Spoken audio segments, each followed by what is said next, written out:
Nathan Van Tile here. I just got to New York. I'm supposed to help Hitesh out with his son and ask a few questions about INFINii.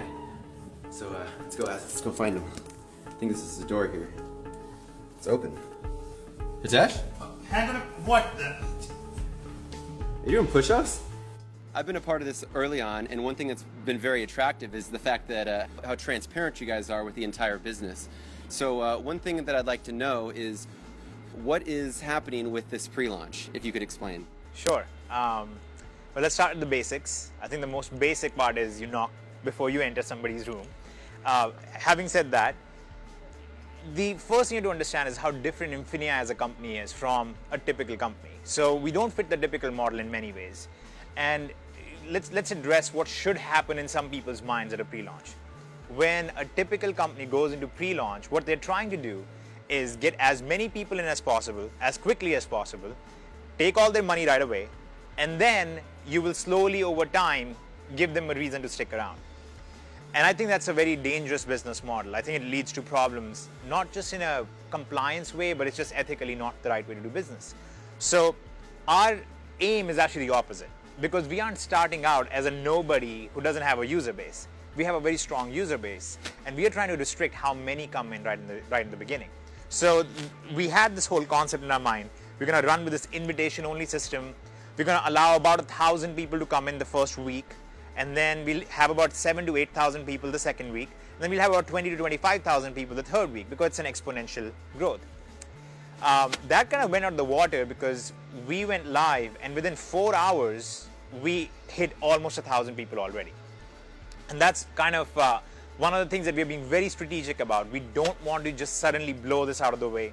It's a pre-launch. It's really to give our members a chance to come in, get their teams in, build with their closest friends and things like that. And 1st December is when the whole thing goes live for everyone. So it's a little bit of that. There's obviously a little bit, we have a little bit more caution in the way we do things. We don't just throw something out there and say, everybody pile in and we'll figure out everything else as we go along. It's more of, let's be careful, let's be strategic, let's not accept payments until we know everything is going to be great. And I think that goes to the foundation of it all. We are not a network marketing company, and I said this at our event, we're not a network marketing company with an e-commerce shtick, to kind of make people sign up. We're an e-commerce company, and we use network marketing as a business model, as a distribution channel. And that's the way they were supposed to be done, as opposed to 90% or some of the companies. Don't quote me on 90%, but most of the companies out there. So I think that's really what it is. There's a foundational difference in the business model. So there's a foundational difference in the way the pre-launch is done. And then there will be a foundational difference in the way the launch is done. So what would you recommend for people to do in the meantime until they've gotten their invitation? What they should have been doing since the beginning. Build your e-commerce business, get in contact with people that you want to build a team with, that you want to work with on the network marketing side. For those of you who are not interested in the network marketing side, work on the e-commerce side. Focus on growing your business. Get your listing limits raised, get your products ready to list on Amazon and all that stuff. It's exactly what it should be. Don't run around going, oh no, I didn't get my invite yet. What am I losing out on? You're not going to lose out on anything, because by the time 1st December hits, everybody who is in our database will get an invite one way, shape or form or another. So I think everybody just needs to calm down and realize everything is going according to the plan. And this is how you build a company that is stable and that is safe, instead of just throwing people in there, collecting their money, and then hoping it all works out someday. Mm-hmm. All right, now I bet a bunch of people are really excited about the co-ops. Could you explain a little bit more on what that is and how it can benefit the people? And I know I'm going to get so many questions on it, because that's probably the biggest game changer, even on the e-commerce side alone. So let me walk through it. I think, you should be aware yourself, even of the FBA and how you can bring products in and you can sell them on Amazon. We're taking a slightly different approach, because when we go and see what kind of products are sold on Amazon, most of the products that get tremendous amounts of sales are actually branded products that have a lot of market visibility. Let's say products from different companies that have toys for kids, or companies that are putting out movies and stuff, and they have related paraphernalia. So what we do is we go to those companies, we negotiate deals with them, so we can bring in those branded items. And we have very good track record of how many sales they're going to get. We are able to get very large discounts because we are able to negotiate with the big volumes that we can do and so on. Now, the average person is trying to bring a private label product in and hoping they can get traction on it.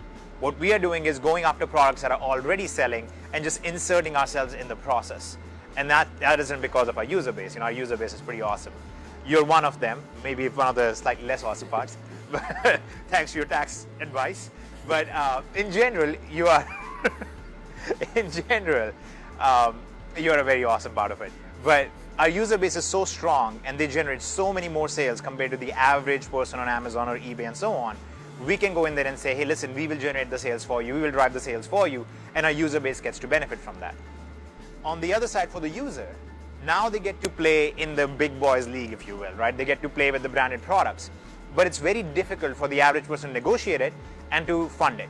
So what we do is we go in and say, listen, you can be a part of this as a whole big giant group, and we will run a co-op on this. We will go to the company, and once we have sufficient members who are interested, then we bring the product in, we list it on Amazon, and as it sells, our member can basically get what they would have done manually, they're able to get from this, and that's what they pay the transactional fees for. So essentially, we're providing a service that I think is very much needed for the average user and will help us take down the road of where we are trying to go, which is having our own internal marketplace with our own internal consumer base, which I think should be the aim of any company getting out there. And then next on the list would be the digital. So could you explain a little bit more about INFINii Digital? Sure. So actually we just did our first beta launch of a product in INFINii Digital landscape, which is the Shopify product. And if you look at the digital products out there, I think it's about very fair to say, and I might be overestimating this even, that 99.9% of the products will never do even 6 figures in gross sales. Okay? So we just put out this first product. We were very careful to not over push it. Okay, we did not bring in outside affiliates. We did all of the things that we do when we're being cautious, and they just grossed over $300,000 in their first week. That's a very, very strong showing. So we know we have something very strong for our digital producers. People who have digital content. I know people like you, there are many people like you who have figured out a unique twist on how to do business better, or know a little bit something about anything. You know a little bit about photography and how to enter people's doors without knocking and showing decent politeness. You could make a course about that kind of stuff and put it out there. And as people purchase it, without you having to manage it, you don't have to manage the payments on it, you don't have to manage affiliates on it, you don't have to manage the tracking on it. The INFINii Digital project basically takes care of all of that for you. And it takes very, very minimal fees. But again, the whole idea is now we are giving our users one more thing that they can do. And see, the idea is the more economic activity you give the average user to do, the better your results are and the better their results are. I see. So where does DSD? So where does DS Domination play in the entire picture of INFINii? It's essentially a product on INFINii. It always has been. That's the thing. It has been a piece of INFINii Digital since the beginning, but obviously we didn't talk about INFINii Digital because our user base was about e-commerce. Now our user base is way bigger, and we are covering a lot of different things. So we have e-commerce and we have all of these other things as well. So DSD becomes a product on INFINii Digital, just like Shopify product is a product, and parts of Genesis can become products, and so on and so forth. So we're going to have thousands of products on INFINii Digital, and DSD is our strongest and the best-selling 8-figure product on there, which again is a strong showing for INFINii Digital that our first products have done as well as they have. Okay. So where do you see INFINii going a year from today? That is a very difficult question to answer because I'm in a place where I can see what it could be, right? And then you also have the real world projections of this is probably what's going to happen, and so on. So it's hard to say because INFINii is such a massive conglomerate. There are so many different pieces in there. It's safe to say I expect us to be the best business model for the average consumer out there. That's really the aim to begin with. So that's what we want to begin with. That's what we want to achieve. At the same time, I think what we want to do is create a community where everybody can be doing different types of economic activities, but they're all benefiting together. So if you're selling on eBay or Amazon, great. If you're selling digital products, that's great. If you're referring vendors, that's fine. If you're manufacturing your own products, awesome. If you're going to be in the lead generation business or providing marketing consultations or whatever, all of those things will somewhere fit into the INFINii system as a whole, even freelancing in general. So it's hard for me to just look at that and say, oh, here is what's going to happen. And I think people who speak like that typically have limited business experience, and they are the app launchers. They're like, oh, I'm going to launch an app and I'm going to revolutionize the way people eat food, and then nothing happens. So I'm very cautious about projections, but I think we are already the best business model that exists for the average user, and I see us really solidifying that position over the next year or so. Okay. And then one question that I've seen a lot on Facebook is questions about trainings on each one of these moving parts in INFINii. Is there going to be trainings for vendors on how to Yes. plug in vendors? So all of this, so forth? yes, all of this training will be there over time as it becomes more and more relevant. One of the concerns that I have is if you have so many different directions that you can't just throw somebody out there, right? I mean, we're not born with 5 degrees given to us and saying, all right, go out and choose what you want to do. You take a long time nurturing that. You try and figure out over time what are your interests, what is your expertise, and then you go in that direction a little bit more. So we're going to release these pieces over time in an individual way. You want to give people a very clear direction on this is the most profitable path for you. This is the strongest showing so far, and give that to them and let them make their decisions with that. So we are not going to, like, the day we go live, we're not going to suddenly have, here's how you go create products for digital, and here's how you freelance, and here's how you refer vendors, and it's going to be very controlled. It's going to be, here's how you sell on eBay and Amazon, here's how you participate in the co-ops, and here's how you participate in the marketplace. Now you have something to begin with. Start solidifying your business. And that is the other thing you have to keep in mind. We are not trying to throw out a bunch of things and see what sticks. What we are trying to do is throw out what we know already works, let people use it, and then complement that over time and let them build up from it over time. Okay. Does that make sense? Yeah. So I guess a lot of people's question is, how do you come up with stuff like this? Like INFINii, like... Okay. Well, that would be like asking, how does a baseball player hit the ball so well? Or it's, we all have our thing that we do. And I used to always say, oh, it's nothing special. It's, anybody could do this. But I've realized over time that there are people who have different skill sets. And one of mine is being a little out there and being slightly weird and making really somewhat uncomfortable jokes about people. And one of those skill sets kind of applies to trying to look at a problem and saying, all right, here is a solution that currently doesn't exist.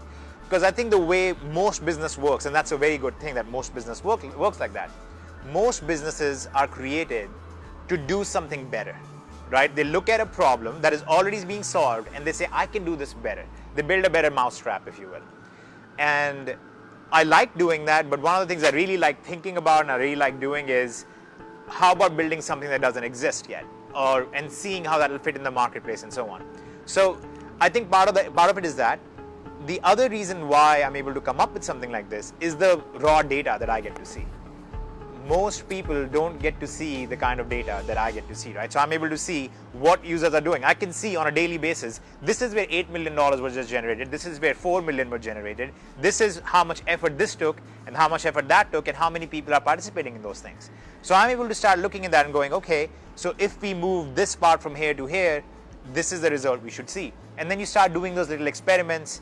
And then over time you go, all right, now we are ready to make it a bigger piece. And that's how you kind of, grow it over time. Mm-hmm. All right, well, this has been very enlightening for many. So I'd like to thank you for your time, and we'll look forward to the next meeting. Absolutely. Yes, and it was great for me too. Thank you. All right, so there you guys have it. We got a lot of questions about INFINii answered that we all wanted to hear. If you guys have any additional questions, go ahead and comment below. If you guys already see a question that you wanted answered, go ahead and just hit the like button on that. Thank you. See you next time.